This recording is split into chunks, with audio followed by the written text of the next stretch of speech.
Hi, magandang araw po muli sa inyong lahat for our third reading of the day.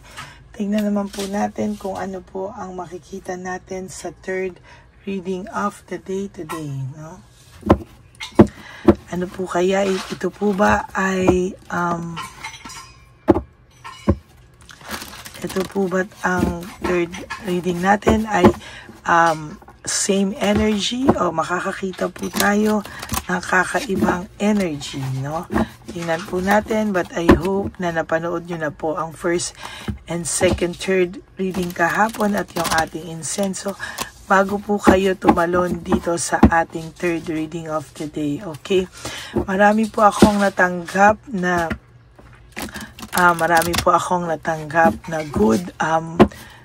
good reviews or good comments, no, sa aking PM regarding po sa regalong binigay ko sa inyo na pangkokonsensya at pag-iisip sa inyong partner ng insenso.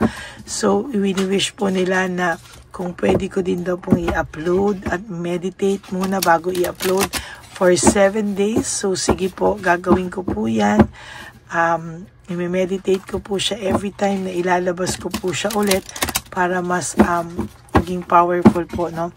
Nagre-request po sila kaysa ulit-ulitin daw nila ay ilabas ko na lang daw po. So yes, sige po, ilalabas ko po ulit yan mamaya, pero bago po yun, i-meditate ko muna po ulit yung ating pong insenso ng pangkokonsensya, okay? Wala pong problema, no? Natutuwa po ako sa mga dami ng comments nyo na naging successful. Nagulat kayo na may yung iba may tumawag, may nag-text na hindi na tumatawag ilang months na. May iba naman po ay marami po ako natutuwang mga nabasa, no? Kaya natutuwa po talaga ako. Okay, so ito po, pili na po tayo, no? 1, 2, 3, 4, 5, 6, 7, 8, 9, 10, 11, 12, 13, 14, 15, 16, 17, 18, 19, ito na, 20.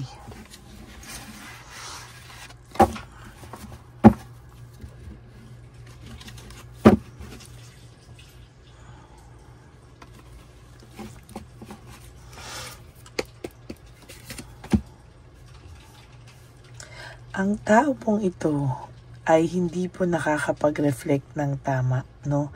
Or kahit alam niya po na kayo po ay kanyang iniisip-isip, no? Hindi niya po alam bakit po hindi siya makapag-isip ng tama, no? Bakit ang pakiramdam niya po ay kahit alam niya po kung ano na yung gusto niyang gawin, gusto niya umalis sa sitwasyon kung nasaan siya ngayon, ay hindi po siya makaalis-alis, no? Something is wrong with this person, no? Parang ang pakiramdam niya po ay ay may someone or meron pong gumagalaw sa kanyang isipan, ano? Dahil alam niya na daw po kung ano yung tama, alam niya na daw po lahat. Alam niya po, no, na talagang kung sino ang susundan ng kanyang puso at kung sino pa rin po yung kanyang naiisip at kung sino po ang kanyang mahal. Pero sa totoo lang daw po, palagi kanyang naiisip, no? Talagang lahat po ay talagang naiisip niya, ikaw at ikaw, no?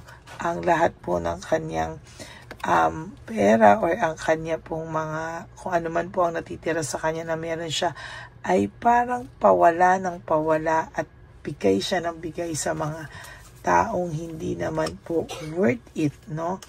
Ang taong pong ito, pakiramdam niya po ay siya po ay ginagalaw, no? Hindi po siya magkaroon ng growth, hindi po siya makaalis dito, no? Pakiramdam niya po talaga siya po ay parang ginagalaw, no? Or siya na po mismo ang nakakaramdam na parang may person po sa kanya talaga na gumagalaw, no? Na parang ang pakiramdam niya po ay hindi niya po alam kung ano po ang kanyang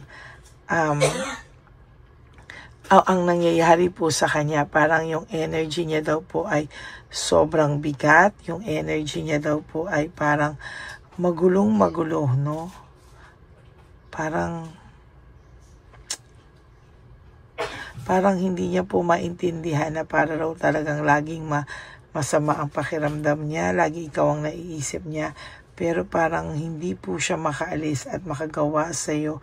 Hindi po siya makalapit sa iyo dahil para raw pong palaging may mga humahad lang sa kanya kaisipan. Parang naiisip niya po, no? Ay, teka po Gusto ko lang linawin dito sa baraha kung ano yung naiisip niya, no? Oh. Hindi niya po alam kung siya daw ba ay matatawa, kung siya daw ba ay nasisiraan ng bait. No, kasi kahit alam niya na daw po lahat ng ito, para daw po siyang nahihirapang paniwalaan. Lahat po ng pakiramdam niya, no, na siya po ay parang sabi niya, parang hindi na siya naniniwala dahil to ay modern times na at baka daw isipin ng tao na siya daw ay nabubuwang o nababaliw. Pero naiisip po talaga ng person nyo na siya po ay ginagalaw or kinukulam daw pa siya, ginagayuma daw pa siya para daw po siyang nawala sa kanyang sarili at hindi niya po talaga maintindihan dahil naging masaya daw po siya sa iyo. Bakit all of a sudden bigla na lang daw po siyang nawala sa mga pangarap niyo, no? Naiwanan ka daw niyang mag-isa sa mga pinangarap niyong buhay at talagang ang pakiramdam niya po talaga ay very dissatisfied siya sa takbo ng buhay niya ngayon. Hindi niya daw po akalain na lahat yan ay magagawa niya sa iyo dahil naging masaya daw po kayong dalawa, naging mabait ka po sa kanya, feeling niya po talaga may tumira po sa kanya, no? Sa nakikita ko po, may possibility po talaga, no? Talagang may possibility talaga na siya ay nagalaw, napainom or something, no? Kasi po talagang very organized ang taong ito dati, pero ngayon po siya ay naging very disorganized sa buhay niya, no? Para siyang biglang nawala sa sarili niya. At kung titingnan mo po, talaga po meron ako nakikita na parang talagang posibleng may gumalaw, oh. Talaga po, oh, ayan. Lagay natin yan dito, no? Talaga ngayon po parang nag-iisip siya, gusto niya pong magpahinga, gusto niya pong lumayo, at gusto niya po talagang alamin, no, bakit po siya biglang napalayo sa'yo. At kahit po anong gawin niya, hindi po siya makaalis sa sitwasyon niya ngayon, no. Ayan, no, alis na alis po siya pero wala po talaga siyang magawa, no. The Hangman, no, para po siyang naka-steady, no. Para po kahit anong mangyari, hindi niya po alam, para siyang nawawala sa sarili niya po, no. At talagang yung mga desisyon daw po ay mabilisan, ano. Nagulat na lang daw po siya isang araw, nasa sitwasyon na po siyang ganito at parang hindi naman daw po niya yan aplinano o ginusto, no. Gusto niya pong umalis, no, kung nasaan siya ngayon, gusto niya pong maglakbay. Pero nagtataka po siya, hindi niya po madesisyonan, no. Hindi niya po madesisyonan. At talagang nawalan din po siya na ng kumpiyansa sa sarili niyang harapin ito. Kasi sa totoo lang po, kung makikita niyo po, ayun, the devil, posible po talagang siya ay nagalaw, no? Hindi po yan imposible, no? Kaya lahat po ngayon ay bagsak sa buhay niya, no? Marami pong mga nasabi sa ito na hindi mo po inakala na kaya niya pong bitawan sa iyo o kaya niya pong sabihin sa iyo, no?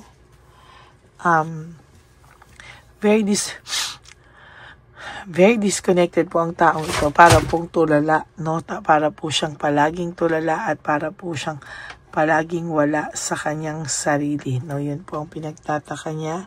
Talagang wala po itong tao pong ito, no? Mostly, no? Sa mga hindi po ito yung tulad po ng nababasa ko araw-araw, no? Na talagang sinadya, na talagang babaero. Ito po ay mabait nung araw, no? This is a different energy. Ito po ay mabait ng araw, and gulat na gulat po siya at gulat na gulat din po kayo. Bakit po nagawa niya ito sa inyo, no? Talagang hindi niya po talaga, ito po yung tipo ng tao na hindi niya po akalain na kayo ay maghihiwalay at siya po ay mapupunta sa ibang mundo, no? Stagnant po ang kanyang buhay, ayan, the world. Hindi po matapos-tapos ang lahat ng misteryo daw sa kanyang buhay, no? Punong-puno na daw ito ng problema, malas, bad luck, no? Lahat na daw po yan ay kanyang naiisip, no? At lahat ng struggle sa buhay ay kanyang dinadanas, no? Talaga itong taong pong ito ay gulat po talaga sa mga nangyayari sa buhay niya, no?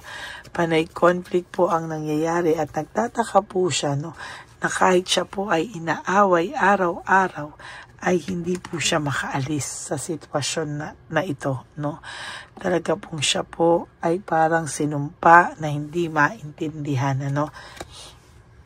Gustong-gusto na po nito sa iyong lumapit, humingi ng tawad, pero siya po ang pinapalabas po ng third party na siya po ay masaya, na siya po ay talagang hindi na iiwanan, ano? Yun po pinapalabas ng third party sa buong mundo, na siya ay mahal na mahal, hindi na siya iiwanan. Magsasama na sila habang buhay, pero sa totoo lang po, kung alam mo lang po kung gaano na kagustong umalis nitong taong ito o ng person mo, hindi lang po siya makagawa ng paraan at hindi lang po siya makalis. Talagang sinasaksak po ito at punong-puno na po ito ng lungkot sa buhay niya. Yan po talaga yung nakikita ko, no? And ayan, no, hirap na rin po itong taong to at talagang hindi nyo po siya masisisi, no? Talagang siya po ay nakakaramdam ng lungkot na hindi niya po maipaliwanag, lungkot na hindi niya po maintindihan, at lungkot na nagiging emptiness, depression, and frustration po, no? Pero ang akala mo po itong taong ito ay masaya, ang akala mo po itong taong ito ay punong ng kasiyahan, ano, iniwan ka na, pero hindi mo po alam, ang pakiramdam niya po ay siya ay ginagayuma at ginagalaw, no? Kahit po siya ay hindi makapaniwala.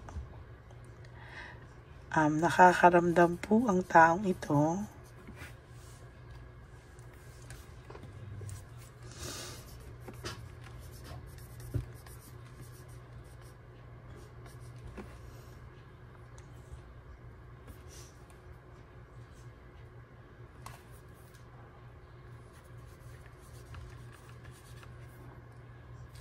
no, tama. Nag-iisip siya.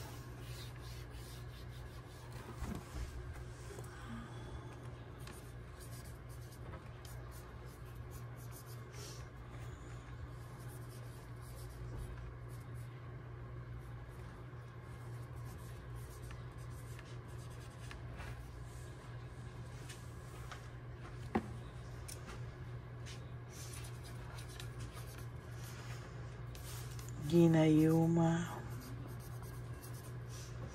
at pinaglaruan.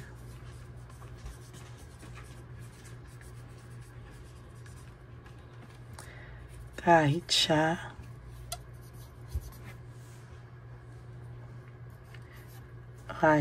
ay di makapaniwala.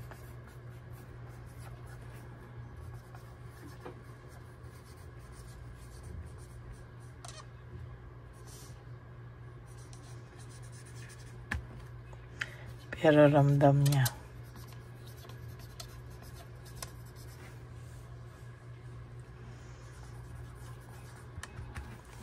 So, nag-iisip siya if if siya daw ba ay ginayuma at pinaglaruan, kahit siya ay hindi makapaniwala po, pero sa totoo lang po, ramdam niya po o ramdam po ng taong ito na siya po ay nagayuma. Ito po yung mga ayoko sanang mabasa. Ito po sana yung mga ayokong makita, no? Na readings. Kasi pag ganito po parang wala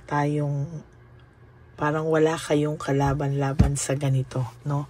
Dahil parang pinaglaruan kayo, no? Totally hindi lang yung person nyo, pati kayo o yung samahan na meron kayo dahil sa selfish reasons, no? Kaya po yan ay ayan po ay nalulungkot ako sa mga ganyang nababasa kong baraha, kasi parang kayo ay walang choice, wala kayong kalaban-laban, na kayo ay biglang pinaglaruan ng isang taong makasarili, no? At talagang ginulo po kung ano man ang samahan na meron kayo. Ito po yung mga ganitong readings ay nalulungkot po ako. Mas maganda pa nga po sana kung yung mga readings na lang ay yung nagloko na lang yung tao, mas matatanggap ko pa, no? Pero yung ganito po, para pong ako ay nalulungkot kasi parang hindi po ito kagustuhan ng person at hindi nyo rin po ito kagustuhan, pero kayo po ay napaglaruan ng tadhana.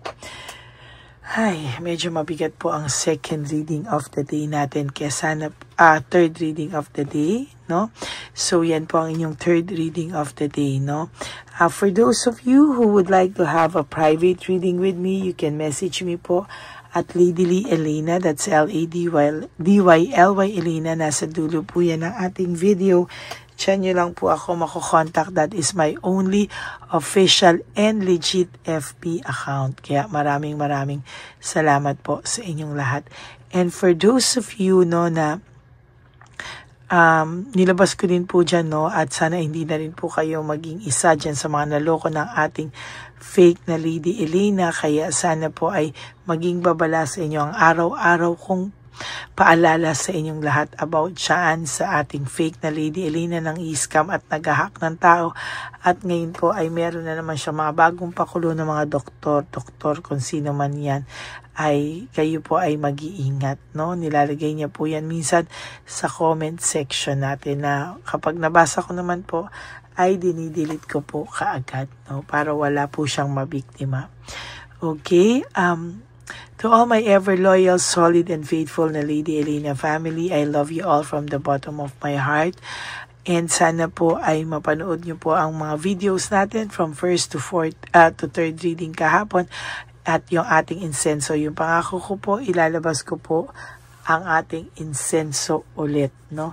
So yan po, no, maraming salamat po. And ang aking po mga payo sa inyo is just to live one day at a time. You do 3 things that will make you happy for the day. Prioritize yourself. Love yourself, no? And ang importante po dyan ay maging grateful tayo that we are still alive, at talagang binigyan tayo ng chance na magbago pa natin ang ating mga pagkukulang sa ating mga sarili. And of course, the self-love, because self-love is still the best love of all. And you also have to realize that life is so short. Don't make it shorter by stressing yourself from all the pains and heartaches na binigay sa inyo na kahapon. Just surrender everything to the divine universe and just let go and let God write your life and love story.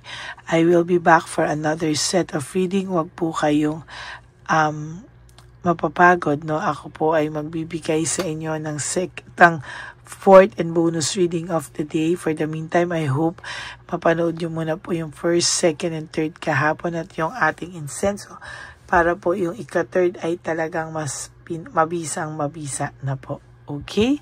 God bless you all, and I love you all, and I will all see you again on my next reading. Thank you so much for not skipping ads. Tulong nyo na po yan sa ating channel, sa ating advocacy. Ganon din po ang super thanks. If kayo po ay gusto magbigay ng super thanks, I would really appreciate that from the bottom of my heart.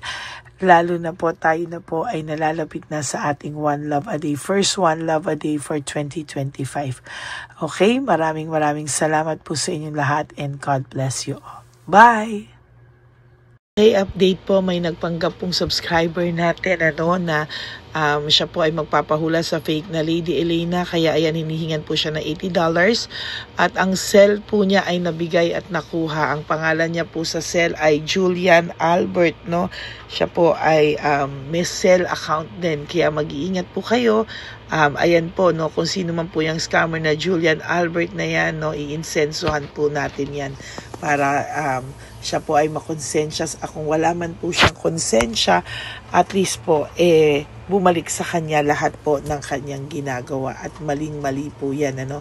Basahin niyo po lahat yan, makikita niyo po, ayan po ang cell number niya at Julian Albert na yan, ano, para po talagang ma-report din po natin yan na siya ay gumagamit ng cell account na Julian Albert. Mag-ingat po kayo, ayan po yung number niya, ayan po yung pangalan niya. Huwag po kayong magpauto. Nakita nyo naman po, no, napakalayo po ng pangalan ko sa pangalan ng pinagsesendan nyo po ng account o ng pera. Kaya mag-ingat po kayo at beware sa scammer na to. At talagang ayan po, pinost ko po ang kanyang pangalan dito para maging babala po sa inyong lahat. Maraming salamat po.